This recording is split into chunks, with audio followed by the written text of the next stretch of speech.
La question de l'aliénation, sauf erreur, est un des meilleurs révélateurs de la façon dont Marx a été lu et compris ou mécompris au fil des décennies. Disons d'une manière d'ailleurs assez curieusement alternative. Tantôt non, tantôt oui. Au pas de course, je rappelle quelques moments de cette histoire depuis bientôt 3/4 de siècle.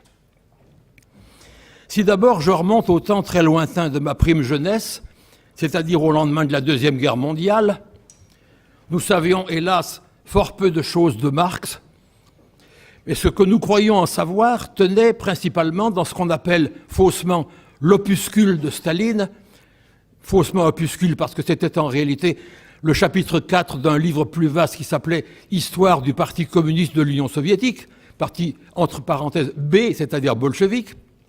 Le chapitre 4 portait sur matérialisme dialectique et matérialisme historique. Et à la fin des années 40 ou au tout début des années 50, ceux qui, comme moi, ne savaient strictement rien de Marx pour la raison qu'on ne leur en avait jamais parlé dans leurs études philosophiques, croyaient découvrir ce qu'était le matérialisme et ce qu'était la dialectique, mais en tout cas, je peux vous l'assurer, le mot aliénation n'y figurait d'aucune manière. Et donc voilà une époque dans laquelle le marxisme passe pour ignorer entièrement la question de l'aliénation. Il est vrai, pour être sérieux, que des gens comme Henri Lefebvre avaient, avant la guerre même, déjà, dans des morceaux choisis, dans des travaux personnels, fait état de l'aliénation. Mais en tout cas, le monde auquel j'appartenais à ce moment-là, ma prime jeunesse, n'avait pas entendu parler de ça. Donc un marxisme sans aliénation.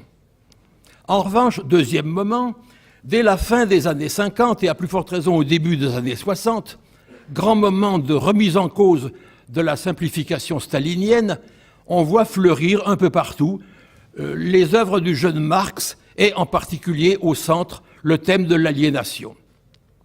Les travaux d'Henri Lefebvre commencent à être mieux perçus. Toute une série de jésuites très savants, du père Chambre au père Calvez en passant par le père Bigot, publient, notamment en 1956, des ouvrages dans lesquels l'aliénation joue un grand rôle. Et sur ces entrefaites, Garaudy vire définitivement sa cutie salinienne et en 1957, pour se mettre au goût du jour, publie un livre intitulé « Humanisme marxiste » qui commence royalement par un premier chapitre intitulé « De l'aliénation ». Je ne jurerai pas que ce chapitre eût été de lui. Un philosophe communiste mort récemment, peu avant, avait travaillé sur ce sujet. Et il est possible que le chapitre de Garaudy doive beaucoup à ce travail de feu le communiste Forest. Quoi qu'il en soit, voilà donc dans Humanisme marxiste en 1957 le thème de l'aliénation intronisé même du côté des communistes orthodoxes. Nous voilà donc partis pour un nouvel épisode dans lequel on ne peut parler du marxisme autrement qu'en se référant au manuscrit de 1944 et en affirmant que l'aliénation est un élément absolument central de la catégorisation marxienne. Jusque du moins au début des années 60, et tout spécialement du milieu des années 60, c'est-à-dire en 1965, de la publication fracassante des travaux d'Althusser et de ses camarades, pour Marx d'une part et Lire le Capital plus largement de l'autre, qui nous apprennent qu'au contraire, ce thème de l'aliénation est complètement archaïque. Il nous renvoie à un jeune Marx qui est absolument pré-scientifique. Il nous renvoie à une philosophie dont Marx a désormais horreur. Et en réalité, dans la création du matérialisme historique, disparaissent entièrement ces catégories philosophantes. Le matérialisme historique est exclusivement science de l'histoire. Il n'y a plus aucune place pour des catégories comme celle-là.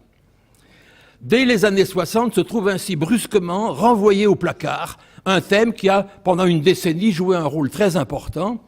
Et pour autant que la tradition althussérienne est devenue dominante dans l'enseignement universitaire et dans la recherche, part qu'on peut considérer comme considérable, il n'est de nouveau plus question de l'aliénation.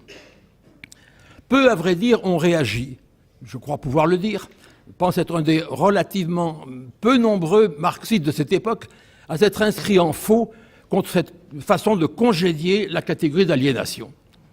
Pour une raison assez simple, et que ayant lu avec soin le Capital en 1952-53, puis m'étant jeté en 67 et 68 sur les 2 tomes des Grundrisse, publiés sous le titre très contestable de Fondements de l'économie politique, chez Anthropos, sous une traduction, hélas, bien fautive de Roger d'Angeville, mais dont il faut reconnaître les mérites, car il nous a quand même révélé l'existence de ce texte capital, les manuscrits de 57-58. M'étant donc jeté en 67-68 sur cette lecture, j'ai encore bien mieux perçu que la thèse d'Althusser était absolument intenable, factuellement parlant. Non, le concept d'aliénation, très précisément de Entfremdung, ne disparaît pas du tout du Capital, de l'ensemble des travaux qui constituent le Capital. Et j'ai entrepris de l'établir dans une conférence devenue un article qui s'appelle « Analyse marxiste au pluriel de l'aliénation », recueilli dans un volume paru en 1974, dans lequel j'essayais de montrer que, certes, il y a une riche analyse de l'aliénation dans la manuscrits de 44, mais elle est non concluante, pour des raisons que j'exposais, et qui étaient, à vrai dire, déjà bien développées par Althusser lui-même, mais que pour autant, Althusser avait tout à fait tort, factuellement et profondément, de considérer que ce thème disparaît de la pensée marxienne dans le Capital, et j'exhibais, avec de nombreux textes de l'idéologie allemande, des Grundrisse, du Capital lui-même, la présence de cette réflexion sur l'aliénation. Je dois à la vérité de dire que ce texte de 1973 n'a pas été lu par beaucoup de monde, et en tout cas ne semble pas avoir marqué, car la thèse est demeurée bien en place. L'aliénation disparaît du Capital. Althusser était même allé jusqu'à écrire dans ses éléments d'autocritique « disparaît complètement du Capital », ce qui était vraiment d'une grande hardiesse. Donc voilà, nous nous trouvons dans cette situation où la thèse dominante est qu'il n'y a plus d'aliénation dans le Capital. Quelques individus osent prétendre que si, ils citent même des textes qui, si on avait bien regardé, paraissaient établir le fait, mais nous sommes tombés alors dans les années 80, au moment où l'œuvre de Marx se trouve rejetée entièrement sur le côté.